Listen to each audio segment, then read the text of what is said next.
우리가 지구온난화라는 용어로 대표해서 기후변화를 하지만 어느 네. 지역에서는 그렇게 기온이 막 올라가서 더울 수도 있고 네. 또 어떤 지역에서는 오히려 엄청 한파가 아. 이렇게 느껴지기도 하고 또 어디서는 물이 부족해서 난리지만 네. 또 어디서는 또 비가 너무 많이 와서 그쵸 홍수가 나기도 하고.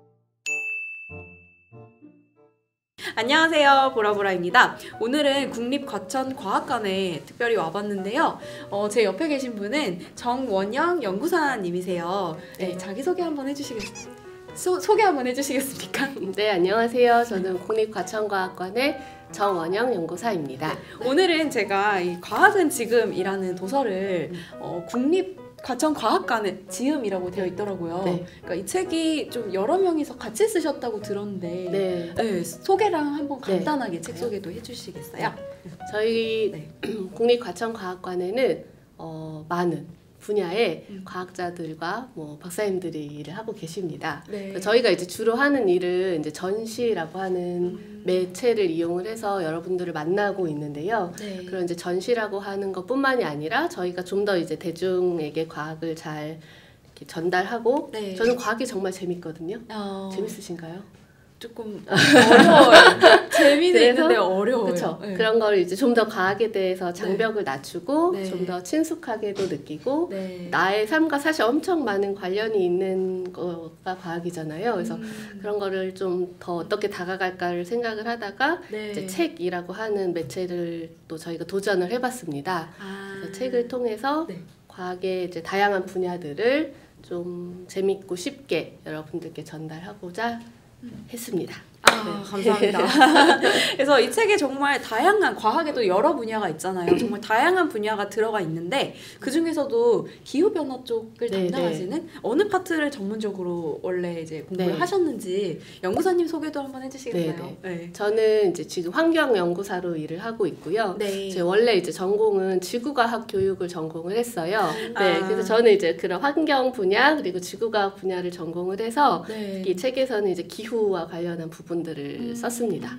아, 그래서 요즘에 정말 많은 분들이 관심 가지고 있고 또 기후 변화 위기에 대한 이야기들이 뭐 이제 대중 매체에도 맨날 이제 뉴스에도 나오고 심각하잖아요. 네. 올해 좀 유독 올해 들어가지고 TV를 틀면은 전 세계적으로 좀 기후 위기 그런 이제 이상 기온 현상이 좀 네, 빈번했던 것 같아요.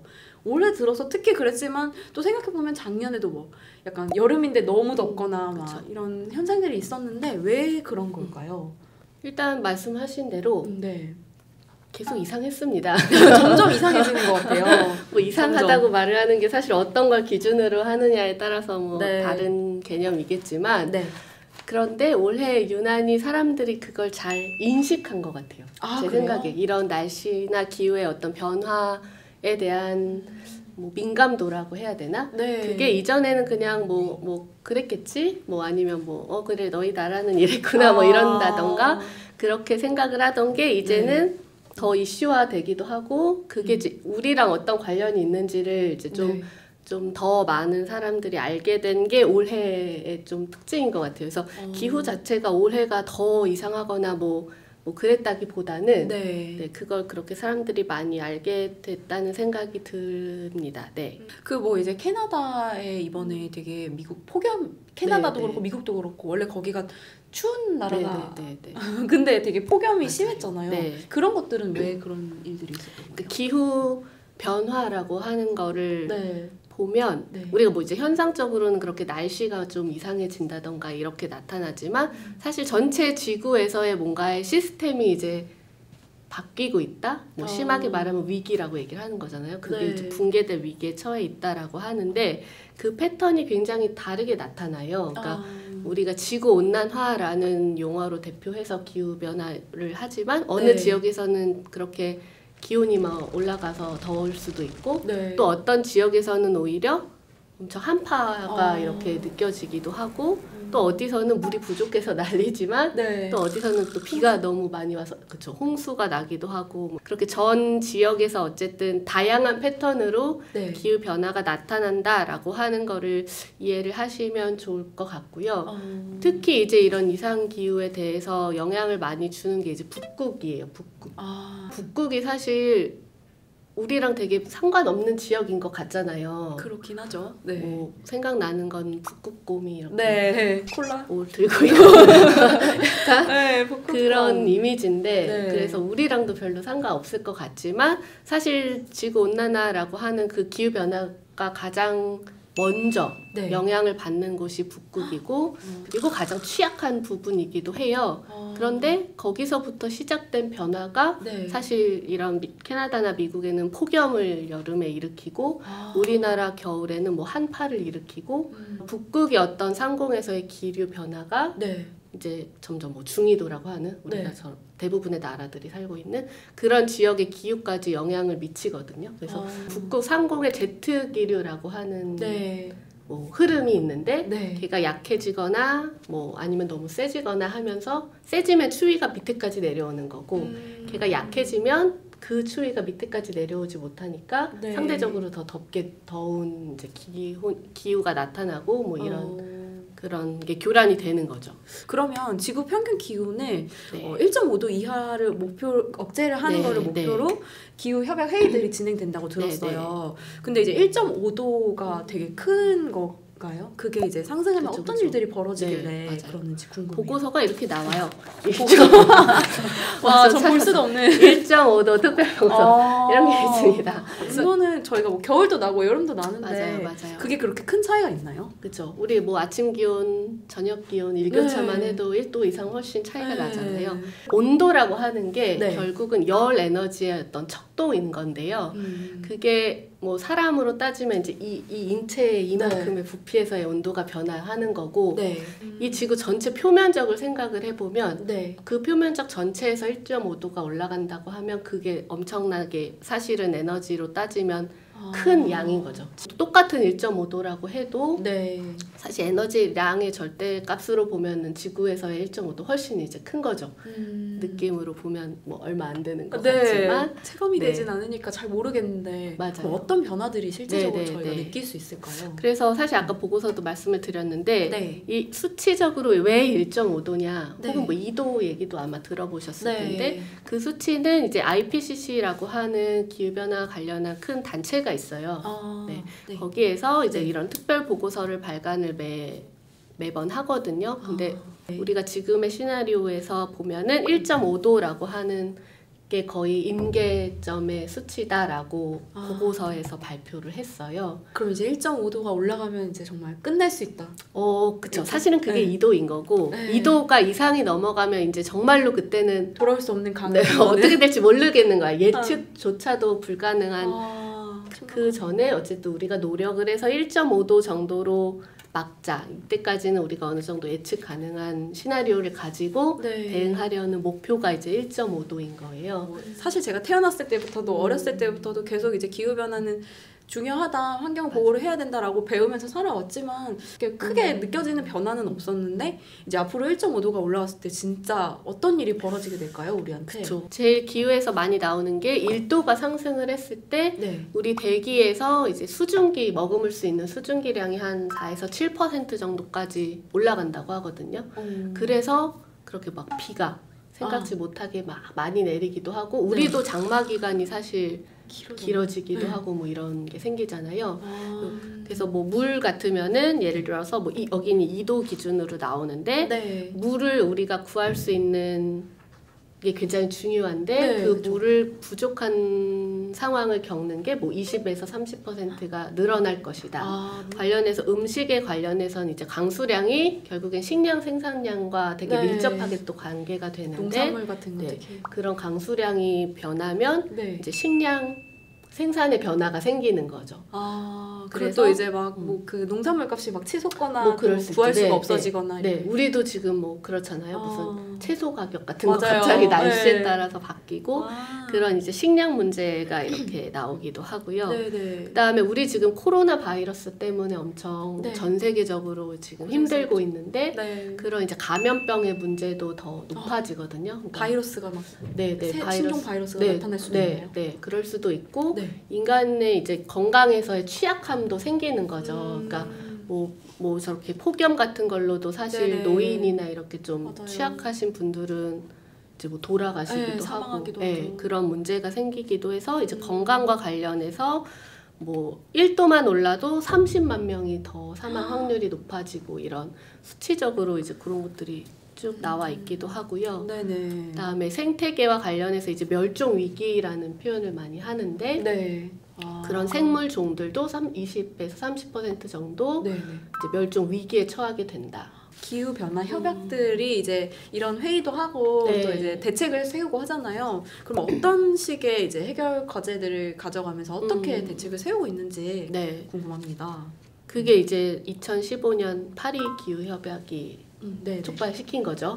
네네. 그때 이제 네. 한 200여 개가 되는 나라들이 당사국이라고 하는 그 협약에 가입된 나라들이 네. 모여서 이제 그러니까 1.5도 이상이 올라가지 않도록 억제를 네. 해야 한다고 이제 약속을 한 거죠. 그 협약을 통해서. 예전에 비해서 좀 달라진 게 네. 자율성을 줬어요. 그래서 우리가 뭐 나라마다 어떻게 해라라고 하는 게 아니라 네. 각 나라별로 네. 우리가 어떻게 하겠습니다라고 하는 각자 나라의 네. 자기네들의 자율적인 목표를 이제 설정을 하게 했고 그걸 설정해서 어떻게 이제 그거를 실천해낼 것인가에 대한 걸 자율성을 줬어요. 그래서 이 협약 자체에서 뭐 어떻게 해라라고 하는 거는 전혀 없지만 없고요. 네.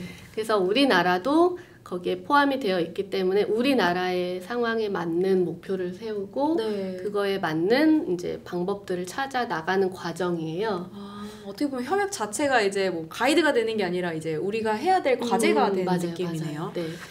그래서 우리나라도 재밌는 게 처음에 냈었거든요. 네. 그랬다가 약간 질타를 받았죠. 국내외적으로 어떤 대한민국이 더 많이 해야지 겨우 요 정도 목표만 세웠느냐 해서 좀 질타를 받고 네. 최근에 다시 그래서 목표를 좀 바꿔서 다시 냈어요. 그래서 이제 그거를 이제 공식화해서 아마 네네. 진행이 앞으로 될 것 같아요. 그러니까 우리나라가 되게 작은 나라지만 자부심을 가져야 되는 게 이게 17년 기준으로 네. 이산화탄소 발생 연간 이산화탄소 발생 국가 순위에 무려 7위예요. 7위. 전 세계 7위라고요? 자랑스러운 이거 박수 칠 일이 아니잖아. 맞아요. 그래서 전 세계 7위라고 하는 건 우리나라가 이제 그만큼 탄소 배출이라고 하는 네. 걸 어떻게 보면 산업화라는 측면에서 보면 그만큼 발달을 많이 했다는 의미이기도 하겠죠. 어떻게 보면 네, 또 그럴 수 네, 있겠지만 네. 또 이제 세계적으로 지구적으로 보면 심각할 수도 있는 문제라서 네. 탄소 중립이라는 말들을 많이 하잖아요. 네. 그게 이제 탄소 배출을 조금 줄이자 이런 뜻인 거죠. 네, 그래서 탄소 중립이라고 하는 건 사실 네. 배출량만을 얘기하는 거는 아니고 네. 중립이라는 표현이잖아요. 그러니까 네. 뭔가를 0으로 만드는 거예요. 0. 탄소 네. 배출을 0으로 네, 만들자. 그러니까 우리가 탄소를 배출하기도 하고 네. 흡수를 할 수도 있거든요. 그러니까 어떤 식으로요? 뭐 그냥 자연적으로는 광합성이라고 하는 작용을 통해서 이산화탄소가 식물에게 네. 흡수가 되기도 하죠. 그래서 그러니까 우리가 배출을 하면 배출할 만큼 흡수를 하자. 그 흡수를 하기 위한 그래서 여러 이제 기술이나 네. 아니면 뭐 나무를 심는 것도 그 중에 하나인 네. 거고요. 그래서 그냥 단순히 배출만 줄이는 거는 지금 우리 삶에서 배출만 0으로 줄인다는 거는 비현실적인 거의 불가능하기 때문에 네. 그걸 합산을 0으로 만들자라고 하는 개념. 탄소를 줄이기 위해서 우리가 해야 될 일은 뭐 이제 나무를 심는다 이런 거 말씀해 주셨는데 네. 뭐 과학 기술적인 방법 같은 걸로 좀 해결할 수 있는 기술적인 부분도 있을까요? 네, 그럼요. 네. 그 나무를 심을 때도 네. 더 광합성에서의 그 탄소 흡수를 더 잘하는 나무의 수종 같은 것도 있고 네. 그러면 그런 형태의 나무를 더 심는다던가 아니면 아예 뭐 더 적극적으로는 그런 걸로 개량을 한다던가 종을 네. 품종 같은 거를 뭐 그런 식의 전략을 하기도 하고 네네네. 아니면 광합성이라고 하는 그 전략을 인공적으로 또 만들기도 해요. 그래서 자연에서는 나무나 식물이 그 역할을 하지만 네. 이제 인공적으로 그 탄소를 흡수할 수 있는 뭔가의 기술을 개발을 해서 적용을 하려고도 하고 네. 또 하나가 탄소를 흡수하는 큰 게 한쪽이 이제 산림이 있고 네. 한쪽이 바다예요. 그럼 이 바다에서 탄소를 흡수하는 또 기술들을 개발을 하기도 해요. 탄소를 저장을 한다라고 하는데 그 바닷물 자체가요? 네네 탄소- 바다 자체가 저장을 하기도 하는데 이렇게 저장해서 뭐 밑에 땅이나 바다에다가 묻는다던가 네. 뭐 이제 그런 식의 전략들을 세우기도 하죠. 그래서 뭐 기술적으로는 이제 막 개발을 하고는 있는데 네. 아직 막 그게 문제 해결을 하기 위해서 상용화되기까지는 시간이 훨씬 더 오래 걸리겠죠. 근데 이제 제가 과학을 잘 모르는 상태에서 들으니까 궁금한 게 그러면 탄소를 저희 같은 일반인들이 탄소를 배출하게 되는 경우는 어떤 경우가 있을까요? 아주 자연스럽게는 후 하면 이렇게 이산화탄소가 나오기도 네. 하지만 사실 이제 이산화탄소가 문제잖아요. 네. 대기 중에 있는 이산화탄소가 문제인데 네. 이산화탄소는 탄소에 산소가 결합한 형태잖아요. 네. 근데 산소가 결합한다는 거는 네. 뭔가를 태우면 산소가 결합을 해요. 그러면 이산화탄소는 탄소를 태우면 네. 이산화탄소가 나오는 거예요. 그러니까 우리가 쓰고 있는 대표적인 탄소가 석탄, 석유 이런 이제 화석 연료인 거죠.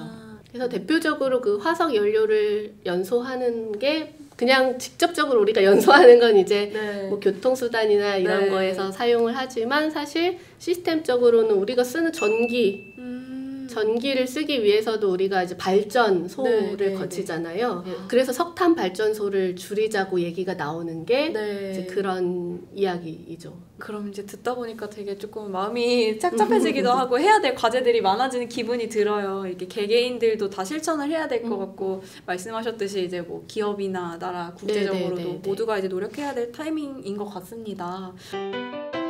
마지막으로 이제 기후에 대해서 이제 연구하고 있는 연구사로서 조금 느끼셨으면 하는 부분 한 말씀 마지막으로 못다한 말씀 해주시고 마무리하면 좋을 것 같아요. 제가 중학생 때였는데 네. 저희 미술 선생님이 계셨어요. 되게 환경에 대해서 관심 많은 선생님이셨는데 수업 시간에 우리 그 수정액 같은 거 우리 때 많이 썼었거든요. 수정 테이프 많이 쓰시죠. 뭐 이렇게 볼펜 쓰면 이렇게 맞아요. 지운 수정액을 쓰는데 그걸 쓰고 있는데 선생님이 너 그거를 쓰는 거는 똥보다도 못한 걸 쓰는 거야 이렇게 하셨어요. 그래서 되게 충격적이었었거든요.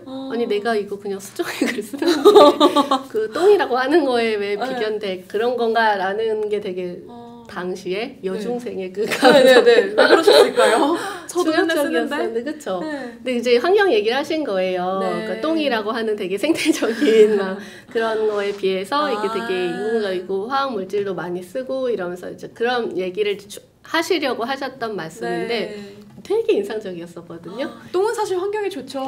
비료잖아요. 맞아요. 굉장히 생태적이에요. 그러고서 이제 그게 되게 저는 인상적이었었어요. 근데 그런 것처럼 뭔가 이제 환경에 대해서 어떤 내가 무심코 그냥 아무런 인식이 없이 그냥 나는 나의 삶을 되게 정상적으로 이렇게 살아가는데 그게 이제 환경에 대해서 문제다라고 하면 사실 충격적이잖아요. 맞아요. 내가 그냥 자동차 운전해서 출퇴근하는 게 너무 자연스러운 일이고 누구나 하는 일인데 환경 파괴범이다. 당장에 기후 위기를 불러일으킨 원인이라고 하면은 너무 충격적이잖아요. 하지만 저는 이제 그걸 계기로도 어떻게 보면 환경에 대해서 더 생각을 하게 된 계기가 된 것 같은데 그렇게 막 범인으로 몰아가는 그런 게 아니라 그러니까 내가 하는 행동이 결국에는 환경에도 영향을 미치고 있는 거고 또 그 환경에 내가 영향을 받아서 나도 피해를 받을 수도 있는 거고 또 어떻게 보면 그거에서 뭐 좋은 사업 아이템을 발굴해서 돈을 벌 수도 있는 거고 사실은 다 이렇게 연관이 되어 있는 거를 사실은 잘 인식을 못하고 있었던 것 같거든요. 근데 그런 어떤 계기를 이런 걸 통해서 막 내가 막 죄책감이나 이런 걸 가지거나 미래가 어떻게 될지에 대해서 뭐 공포심을 갖거나 이럴 게 전혀 없고 나도 당사자라는 거를 좀 알면 더 정확하게 기후 위기에 대한 것도 찾아보고 알게 되고 내가 할 일도 찾을 수 있을 것 같아요. 나도 당사자다라는 말씀이 너무 와닿는 것 같아요. 내 이야기가 아닌 것 같고 남 일 같지만 사실 내가 그 피해 다 볼 수 있고 내가 그걸 이제 이득을 볼 수도 있는 거고 내가 당사자다라는 말씀이 명언인 것 같습니다. 그렇게 마무리하겠습니다. 오늘 좋은 말씀 들려주셔서 감사합니다. 고맙습니다.